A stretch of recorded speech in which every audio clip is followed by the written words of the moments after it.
दरभंगा जिला के गौराबौराम प्रखंड के आधारपुर पंचायत के बाथ गांव में मौजूद हैं। हमारे पीछे जो तस्वीर आप देख पा रहे हैं, यहाँ पहले कल घर हुआ करता था और आज ये पूरा अब देख सकते हैं कि सभी लोगों का आशियाना जो है वो उजड़ चुका है। ये पूरा मैदान हो चुका है और आप ये कहेंगे कि यहाँ पर अचानक कल दोपहर 3 बजे जब आग लगी, आग लगने का जो मुख्य कारण है वो अभी तक स्पष्ट नहीं हो पाया है, लेकिन आग के लगने के बाद ये पूरा मोहल्ला ही जलकर राख हो गया। आप तस्वीर थोड़ा दिखाएंगे, देखिए यहाँ से ये आग की लपटें शुरू हुई और ये एक एक करके वहाँ तक अगर तस्वीर दिखाएंगे तो 80 से ज़्यादा घर आग के लपेटे में आ गया था। और पूरी तस्वीर अगर दिखाएंगे, जूम करके थोड़ा तस्वीर दिखाइए, ये पूरी तस्वीर अगर आप देखेंगे तो यहाँ से उस वहाँ तक अगर देखेंगे तो एक तरफ से पूरा मोहल्ला जो है वो आग के लपेटे में आए और एकदम से जब तक लोग समझ पाते, जब तक लोग आग को बुझाने का प्रयास करते, आग पर काबू पाने का प्रयास करते, तब तक पूरा मोहल्ला के लगभग 80 से ज़्यादा मकान जलकर राख हो गया।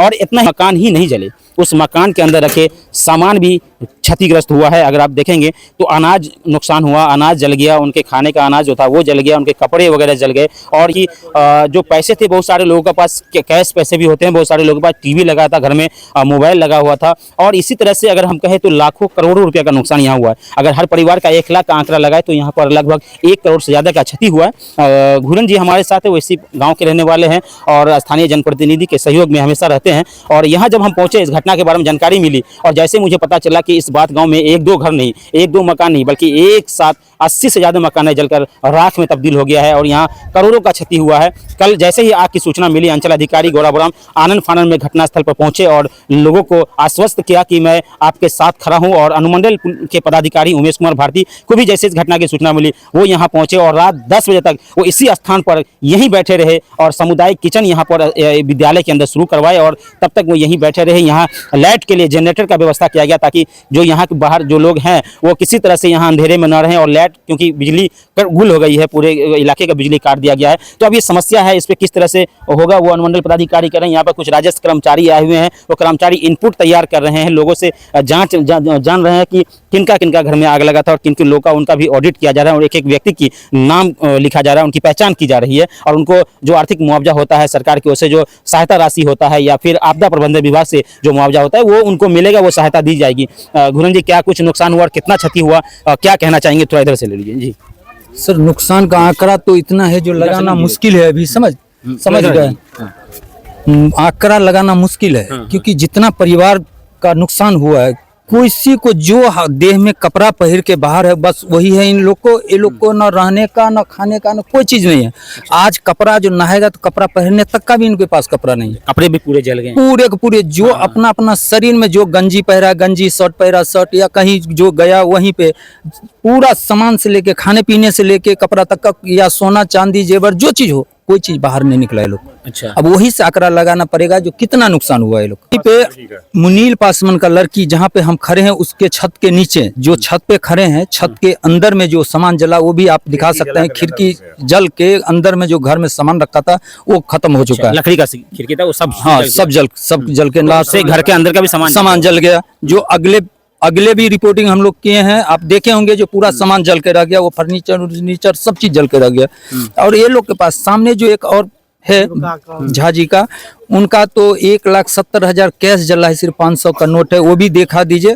जो एक परिवार का 1,70,000 सिर्फ कैश जला है, जो कि कैश दिख रहा है, इसके लिए 1,70,000 दिख रहा है। लगभग पूरा आंकड़ा क्या लगाते हैं? पूरे मोहल्ला के लगभग 80 से ज्यादा मकान जल गया है, कितना का क्षति हुआ होगा, कितना नुकसान हुआ होगा? यहाँ करोड़ों क्या, 2 करोड़ 3 करोड़ बोलिए तो उससे ज्यादा होगा, 3 करोड़ से, क्योंकि अनाज जितना गृहस्थ अनाज घर किया था, जो दिन भर खेती कर करके थ्रेसरिंग कर करके सब सामान रखा, जो कि सामने वो घर देख रहे हैं अनाज का, ये पूरा ये सब थ्रेसर पे रह के पूरा मेहनत करके काम किया था और रखा था, पूरे जल गया। तो 3 तस्वीर थोड़ा इधर से दिखाइए, तस्वीर थोड़ा करीब से दिखाइए। और अगर तस्वीर हम दिखाएंगे तो देखिए यहाँ पर जो बड़े बड़े ढेर नजर आ रहे हैं, ये अनाज का ढेर है और ये टोटल अनाज इकट्ठा कर देते हैं क्योंकि किसान है, यहाँ सब गरीब तबके के लोग हैं और ये लोग सब किसान है, किसी तरह से अपने खेत से फसल तैयार करके लाए थे, तैयार करके फिर अपने घर में रखे, पूरे साल आराम से हम लोग बैठ कर इस फसल। लेकिन अचानक जब आग लगा तो कहीं ना कहीं ये जितने भी अनाज था घर में रखा हुआ सब कुछ जलकर राख हो गया है। कपड़े जल गए हैं और इनके सारे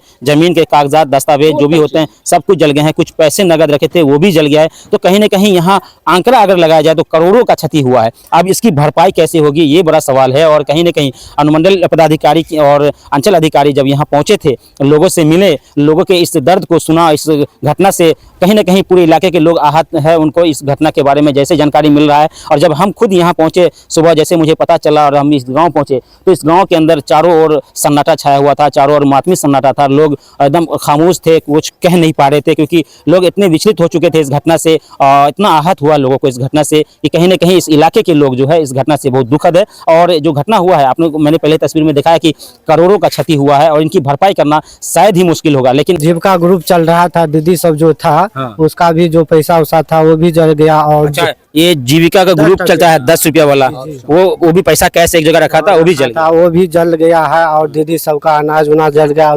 और सीएम था, सीएमओ का घर भी जल गया है। सीएम का भी घर जल गया। जी। चलिए, तो जीविका दीदी के जो प्रखंड के पदाधिकारी है, मैं उनसे कहूंगा कि अगर आपको भी इस घटना के बारे में जानकारी मिलता है कि जीविका दीदी का जो 10 रुपये वाला पैसा, ग्रुपिंग वाला जो पैसा होता है वो जमा था, वो जल गया है, क्षति हुआ है, नुकसान हुआ है, तो कहीं ना कहीं उसको भी लिखकर विभाग को भेजा जाए। और कागज पत्र भी जल गया है पूरा। सब जल गया है जी। तो कहीं ना कहीं बड़ा नुकसान हुआ है। और बिजली विभाग, अगर कह सकते हैं, बिजली विभाग के कोई पदाधिकारी यहाँ तक पहुंचा है कि नहीं? नहीं, अभी तक नहीं पहुंचा। नहीं। इस घटना में सबसे बड़ी लापरवाही बिजली विभाग की है, जो अब तक यहाँ नहीं पहुंचा है। कम से कम उसको भी आना चाहिए, घटना से अवगत होना चाहिए, कितना नुकसान हुआ है, कितना क्षति हुआ है और उसका कितना नुकसान हुआ, वो भी अपना आंकड़ा आके लगाए। लेकिन यहाँ तक नहीं पहुंचे हैं, लोग का कहना है। चलिए, हम वो तस्वीर करीब से दिखाएंगे और उन पीड़ित परिवारों से बात करेंगे जिनका सब कुछ जल गया, आशियाना उजड़ गया। वो किस तरह अपनी जिंदगी को गुजर बसर करेंगे, कैसे अपने परिवार को खिला पाएंगे, कैसे परिवार उनका चलेगा। और छोटे छोटे जिनके मासूम बच्चे हैं, जिनके परिवार इसी अनाज के ऊपर निर्भर होता है साल भर, उनका परिवार का क्या स्थिति है, हम नीचे तस्वीर से उस ग्राउंड जीरो पर दिखाएंगे।